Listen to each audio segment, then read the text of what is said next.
بسم اللہ الرحمن الرحیم۔ ہمارے گھر میں اللہ کا دیا سب کچھ تھا۔ میرے شوہر ایک سرکاری عہدے پر فائز تھے، اس لیے گھر میں ہر طرف سکون ہی سکون تھا۔ مجھے لگتا تھا کہ میرے گھر کی بہار سدا یوں ہی رہے گی، لیکن کہتے ہیں نا کہ وقت سدا ایک جیسا نہیں رہتا، کہ اچانک وقت نے کروٹ بدلی اور میرے شوہر رشوت کے الزام میں اپنے سرکاری عہدے سے برطرف کر دیے گئے اور ہمارے بہت برے دن شروع ہو گئے۔ کسی نے کیا خوب کہا ہے کہ کبھی کے دن بڑے اور کبھی کی راتیں، سو ہماری بھی فاقوں تک نوبت پہنچ گئی۔ اب سفید پوشی کا بھرم رکھنا مشکل ہو گیا۔ میں صرف میٹرک پاس تھی، کیونکہ میرے والدین نے میری شادی 9 عمری میں ہی کر دی تھی۔ ملازمت کا تو میں سوچ بھی نہیں سکتی تھی۔ میری تو کچھ سمجھ میں نہ آتا تھا کہ کیا کروں۔ میرے بچے بھی ابھی چھوٹے تھے۔ میرے ایک دور کے کزن وکیل تھے، لہٰذا ان کے پاس سواری بن کر گئی تو انہوں نے بڑی مشکل سے میرے شوہر کی ضمانت کروائی، کیونکہ ضمانت بھرنے کو بھی پیسہ پاس نہ تھا۔ ایک گاڑی بچی تھی، وہ بیچ کر شوہر صاحب کی جان چھڑائی۔ ان دنوں میں اس قدر پریشان رہتی تھی کہ دل چاہتا تھا کہ جنگل میں جا بسوں۔ شرجیل بھی سوچ سوچ کر ہلکان ہوئے جاتے تھے، کیونکہ ان کی ایک بری عادت تھی کہ جو کماتے تھے اڑا دیتے تھے۔ ان کا خیال تھا کہ جب بہتی گنگا ہے یوں ہی سدا بہتی رہے گی۔ اب ان حالات میں بھی وہ نوکری نہیں کرنا چاہتے تھے، ہمیشہ افسری کی تھی۔ رشوت خوری بھی کلنک کا ٹیکا بن کر ان کے کیریئر کے اوپر چپک گئی تھی، لہٰذا چھوٹی موٹی ملازمت بھی نہیں ملتی تھی۔ آخر رشتہ دار کب تک مدد کرتے۔ جب مایوسی کی انتہا ہو گئی تو میرے شوہر ایک دن یہ کہہ کر گھر سے نکل گئے کہ اگر آج روزگار کی کوئی سبیل نہ نکلی تو گھر لوٹ کر نہیں آؤں گا۔ میں سارا دن ان کی سلامتی کی دعائیں مانگتی رہی اور روتی رہی۔ شام ہوئی تو دیکھا کہ شرجیل آ رہے ہیں اور ایک برقع پوش عورت ان کے پیچھے چلی آ رہی ہے۔ میں بہت حیران ہوئی کہ یہ عورت کون ہے۔ عورت نے گھر کی دہلیز پار کر کے نقاب جو پلٹا تو آنکھیں چوکا چون ہو گئیں۔ کالے برقعے کی باریک نقاب میں چہرہ ایسا دمکتا ہوا کہ جیسے بادلوں میں چاند۔ میں نے عورت کو کرسی پر بیٹھنے کو کہا، وہ جھجکنے لگی۔ میاں جی بولے، ساحرہ بیگم کیوں جھجک رہی ہو؟ اپنا ہی گھر ہے، ارم اچھی بیوی ہے، تم اس سے حسن سلوک کی توقع رکھو۔ یہ سوکن بن کر نہیں، بہن بن کر تمہارے ساتھ گزارا کرے گی۔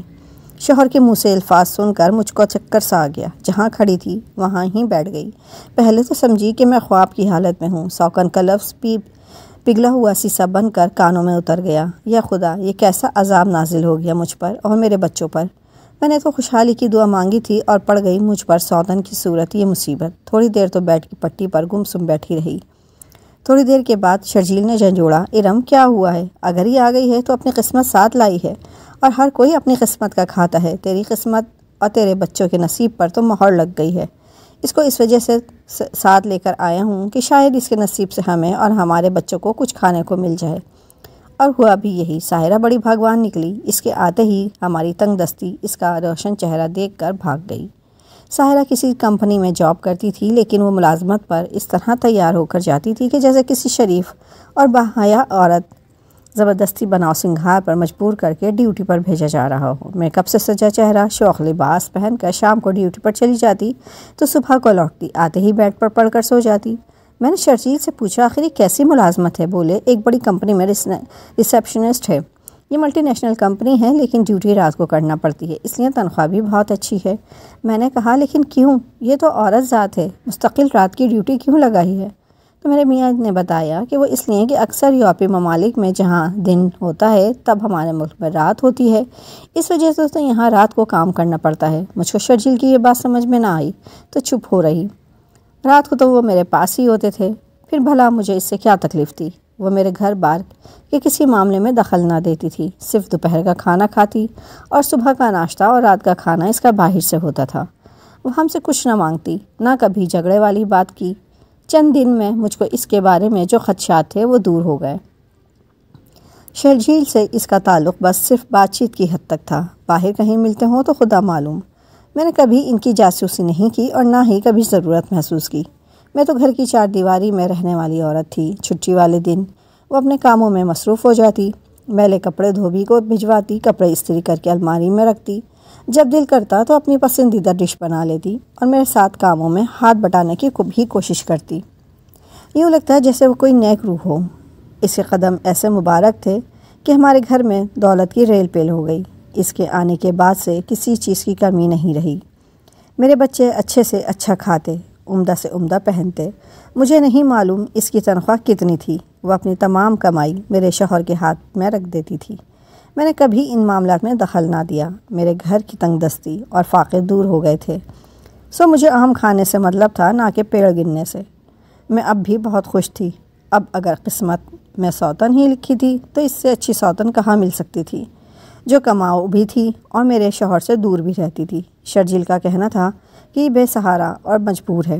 میں نے اسے بس پناہ دی ہے۔ گھر پر تو میرا ہی راج تھا اور پہلے سے بڑھ کر تھا۔ صرف ایک چیز مجھ کو کھٹکتی تھی کہ یہ عورت نئے اور بہت عمدہ کپڑے پہنتی تھی۔ کھانا بھی میرے میاں اس کے لیے بہت اچھا پکواتے تھے، اور جب وہ سو رہی ہوتی تو ہم کو خاص ہدایت تھی کہ شور نہ ہو، کوئی اس کو نہ جگائے، اس کے آرام میں خلل نہ پڑے۔ میں نے ان باتوں پر کڑنے کو بیکار جانا۔ جب کوئی اتنا فائدہ پہنچائے تو اتنا تو برداشت کرنا ہی پڑتا ہے۔ ہمارے یہاں آ کر وہ اور زیادہ نکھر گئی تھی، کیونکہ میں بھی اس کا خیال رکھنے لگی تھی اور اس کے ساتھ پیار سے بات کرتی تھی۔ مجھے لگتا تھا کہ وہ پیار کی پیاسی ہے، تاہم اس کی عادت تھی کہ وہ بات بہت کم کرتی تھی۔ اس کے تنخواہ سے ہی شرجیل نے پھر سے گاڑی لے لی۔ وہ روزانہ شام کو گاڑی پر اس کو جاب پر چھوڑنے جاتے اور واپسی میں وہ خود آ جاتی تھی۔ کہتی تھی کہ کمپنی کی گاڑی چھوڑ جاتی ہے۔ وقت اسی معمول سے گزرتا رہا۔ زندگی کی گاڑی یکسانیت کے ساتھ چلتی جا رہی تھی۔ میرے بچے اب بڑے ہو گئے تھے۔ وہ مجھے امی اور ساحرہ کو چھوٹی امی کہتے تھے۔ ایسا ان کے پاپا نے ان کو سکھایا تھا۔ مجھے بھی اس پر کوئی اعتراض نہ تھا۔ وہ میرے بچوں سے پیار کا اظہار کرتی تھی اور اکثر ان کے لیے تحفے تحائف بھی لاتی تھی۔ اس وجہ سے بچے بھی اس سے پیار اور احترام سے پیش آتے تھے۔ ہماری زندگی پھر سے پرسکون ہو گئی۔ ایک روز اچانک جانے کس بات پر ساحرہ کا میرے شوہر سے جھگڑا ہو گیا۔ وہ رو رہی تھی اور یہ منا رہے تھے۔ جب وہ نہ مانی تو شرجیل بڑبڑاتے ہوئے گھر سے نکل گئے۔ اس روز ساحرہ جاب پر بھی نہ گئی۔ اس کے بعد تو وہ کئی دنوں تک بستر پر پڑی رہی اور جاب سے چھٹی لے لی۔ میں دیکھ رہی تھی کہ شرجیل جی بہت پریشان رہنے لگے ہیں۔ ان دونوں کے درمیان کوئی ایسا تنازع تھا جس کے باعث گھر کا سکون گویا برباد ہونے والا تھا۔ ایک دن تو ان دونوں کے بیچ اتنا جھگڑا ہوا کہ شرجیل تشدد پر اتر آئے اور ساحرہ نے زور زور سے چلانا شروع کر دیا۔ بچے اسکول گئے ہوئے تھے۔ میں باورچی خانے سے بھاگی ہوئی گئی۔ آج میں نے پہلی بار ان کے درمیان دخل دیا، کیونکہ یہ جھگڑا ایک غیر معمولی بات تھی۔ میرے پہنچنے پر شرجیل نے اسے مارنا پیٹنا بند کر دیا، مگر ساحرہ نے رونا بند نہ کیا۔ میں نے کہا کہ میں کئی روز سے تم لوگوں کو جھگڑتے دیکھ رہی ہوں، بات کیا ہے؟ باجی، آج تو میں آپ کو ساری بات بتا کر رہوں گی، چاہیں پھر مجھے یہ زندہ رکھیں یا مار ڈالیں۔ اتنا سننا تھا کہ میرے شوہر کے چہرے پر ہوائیاں اڑنے لگیں، بلکہ ان کے چہرے کا رنگ ہی اڑ گیا اور وہ خاموش ہو کر ملتجی نظروں سے اسے دیکھتے رہے۔ پھر عالم پریشانی میں بغیر کچھ بولے گھر سے چلے گئے۔ میں نے موقع غنیمت جانا اور ساحرہ کو پیار سے گلے لگا لیا۔ اس کو تو جیسے برسوں سے کسی غم گسار کی ضرورت تھی۔ میں بھی آخر ایک انسان تھی، سینے میں دل رکھتی تھی۔ وہ میری سوتن تھی تو کیا ہوا؟ اس نے کبھی مجھے تکلیف نہ پہنچائی تھی۔ جب میں نے اس کے آنسو پوچھے، بکھرے ہوئے بالوں کو سنوارا، پیار کیا تو وہ پھٹ پڑی۔ اس نے بتایا کہ تمہارے شوہر نے ایک شخص سے رقم لینی تھی اور یہ رقم خاصی بڑی تھی۔ یہ رقم انہوں نے اس وقت اس بندے کو دی تھی جب یہ اپنے عہدے پر فائز تھے اور دولت کی ان کو کمی نہ تھی۔ جب کنگال ہو گئے تو انہوں نے اس شخص سے تقاضا کیا کہ مجھ سے جو بطور قرض رقم لی تھی اب واپس کر دو۔ بار بار کے تقاضے پر بھی وہ رقم نہ لوٹا پایا تو انہوں نے کہا کہ اچھا، اگر رقم نہیں دے سکتے تو بدلے میں کچھ اور دے دو، اپنا مکان، زیور یا کوئی ملکیت۔ تب اس کمظرف نے مجھے ان کے حوالے کر کے کہا، ٹھیک ہے، تم اسی کو لے جاؤ اور سمجھ لو کہ میں نے تمہارا قرض چکتا کر دیا۔ اب تمہاری مرضی، تم اسے شادی کرو، کسی کو دے دو یا بیچ دو۔ آج سے میں اس کی ملکیت سے تمہارے حق میں دستبردار ہو جاتا ہوں۔ اب میرا اس سے کوئی واسطہ نہیں ہے۔ وہ شخص کون تھا؟ میں نے سوال کیا۔ وہ جو بھی تھا، آپ اس کو نہیں جانتی، بتا بھی دوں تو کیا فرق پڑتا ہے؟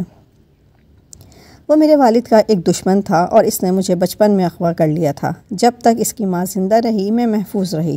اس نیک عورت نے میرا بہت خیال رکھا اور کوئی تکلیف نہ ہونے دی۔ اس کی کوئی بیٹی نہ تھی، بس ایک ہی بیٹا تھا، یہی اختر بدبخت جس نے مجھے اغوا کرایا تھا۔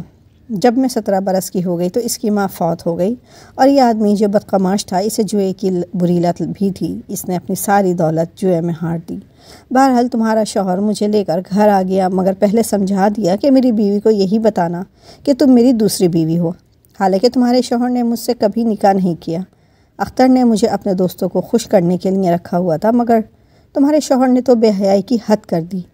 اس نے مجھے باقاعدہ ایک ایسی عورت کی سپردگی میں دے دیا جو ہر روز مجھے کسی گاہک کے حوالے کرتی ہے، جو رقم طے کرتی ہے وہ اس میں سے اپنا کمیشن لیتی ہے اور باقی کمائی تمہارا شوہر لے لیتا ہے۔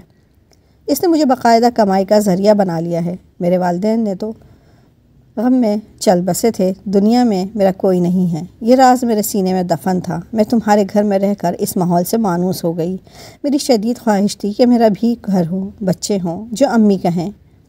میرا خیال تھا کہ شرجیل مجھ سے نکاح کر لے گا، مجھے بیوی بنا لے گا تو میں بھی عزت کی زندگی جی لوں گی، مگر مجھے گھر اور بچے تو مل گئے جو دراصل تمہارے ہیں، مگر شوہر نہ ملا، کیونکہ شرجیل نے مجھ سے نکاح نہیں کیا بلکہ پہلے سے بھی زیادہ گھناؤنی زندگی میں جھونک دیا ہے۔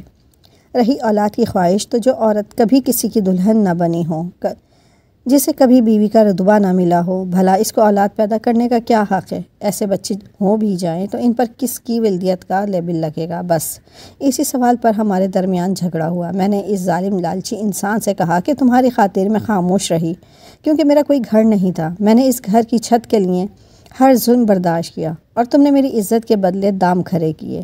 اس کمائی سے اپنے کنبے کی پرورش کر رہے ہو تو کیا تم میرے ہونے والے بچے کی پرورش نہیں کر سکتے؟ اس کو اپنا نام کی ولدیت نہیں دے سکتے؟ اس کو کیوں پیدا ہونے سے قبل مار دینا چاہتے ہو؟ یہ بد نصیب تمہارے بچوں کے ساتھ رہ کر پل جائے گا۔ کم از کم میری ممتا کی تشنگی تو ختم ہو جائے گی، مگر اس آدمی کو یہ گوارا نہیں ہے۔ حالانکہ میری ناپاک کمائی سے یہ اپنی اولاد کا پیٹ بھرتا ہے، مگر میری اولاد کو اپنا نام دینا اس کو گوارا نہیں۔ یہ کیسی غیرت ہے؟ یہ مجھے مجبور کرتا ہے کہ میں اپنی کوکھ اجاڑ دوں، اور میں اس پر راضی نہیں۔ تبھی یہ مجھ سے جھگڑ رہا ہے۔ یہ کہ وہ کہہ کر وہ پھوٹ پھوٹ کر رونے لگی۔ وہ اتنا روئی کہ میں بھی اس کے ساتھ رونے لگی۔ اس بات نے مجھے کتنا گہرا صدمہ دیا بتا نہیں سکتی۔ اے کاش ساحرہ مجھے سب نہ بتا دی تو میں اس طرح نہ اجڑتی۔ بعض اوقات ناواقفیت بھی ایک نعمت ہوتی ہے، لیکن جب مجھے یہ سب پتہ چلا تو میرا کلیجہ پھٹنے لگا۔ جس شخص کو میں مزاج خدا سمجھ کر اس کی پوجا کرتی رہی، جس کو میں نے اپنا سب کچھ جانا، حتیٰ کہ سوتان کو قبول کر لیا، وہی عظمت اور انسانیت کا پیکر، وہی میرا سرتاج اس قدر کم ظرف، خود غرض اور انسانیت سے گرا ہوا نکلے گا، یہ مجھے معلوم نہ تھا۔ میں اسی احساس سے تڑپ کر رہ گئی کہ میرے معصوم بچے ایک مظلوم عورت کی مظلومیت کی کمائی کھا کر پرورش پاتے رہے تھے۔ اف، کس قدر روح فرسخ حقیقت تھی۔ میں نے ساحرہ کو گلے لگا لیا اور اپنے بھائی کو لاہور فون کر کے بلا لیا اور تمام حقیقت آگاہ کیا۔ وہ بیچارے خود لاہور کی ایک مل میں کام کر کے اپنی فیملی کا پیٹ پال رہے تھے، لیکن کم کمائی کے باوجود ان میں غیرت تھی۔ انہوں نے کہا کہ تم اس شخص سے طلاق لینا چاہتی ہو تو میں تمہارے ساتھ ہوں۔ اس پر ساحرہ رونے لگی تو وہ بولے، اگر تم واقعی مجبور ہو اور اس دنیا میں تمہارا کوئی نہیں تو آج سے تم بھی میری بہن ہو۔ اپنی مرضی سے شرجیل کو چھوڑ سکتی ہو تو میں تم کو بھی پناہ دوں گا اور تمہاری شادی کسی نیک آدمی سے کروا دوں گا جیسا تم کو منظور ہو۔ بھائی نے میری طلاق بھی کروا دی، اگرچہ میں یہ نہیں چاہتی تھی، مگر بھائی نے سمجھایا کہ اس شخص کا اعتبار نہیں۔ جب یہ ایک غیر عورت کی کمائی کھا سکتا ہے تو سمجھو کہ اس کی غیرت اور ضمیر دونوں کی موت ہو چکی ہے۔ کیا خبر کل یہ اپنے گھر کی خواتین کے بارے میں کیا سوچے؟ اس کو نہ کمانے کی اور حرام خوری کی عادت ہو چکی ہے۔ ہم نے بھائی کے گھر آ کر چند دن تنگ دسترسی میں کاٹے، پھر میرے بیٹے کی تعلیم مکمل ہو گئی تو بھائی نے اسے بھی مل میں لگوا دیا۔ اس طرح ہمارے خاندان کو کفیل میسر آ گیا۔ ساحرہ کی شادی بھائی نے اپنے ایک دوست سے کروا دی جس کی بیوی فوت ہو چکی تھی اور اس کی ایک بچی تھی۔ وہ بھی مل میں ملازم تھا، تنخواہ زیادہ نہ تھی، پھر بھی ساحرہ خوش تھی کہ اس کو اپنا گھر اور اپنی عزت کا رکھوالا مل گیا تھا۔ سچ ہے، عورت شریف ہو تو غربت میں بھی گزارا کر لیتی ہے۔ اگر آپ کو میری کہانی پسند آئی ہو تو میرے چینل کو لائک اور سبسکرائب ضرور کر دیجیے گا۔ شکریہ۔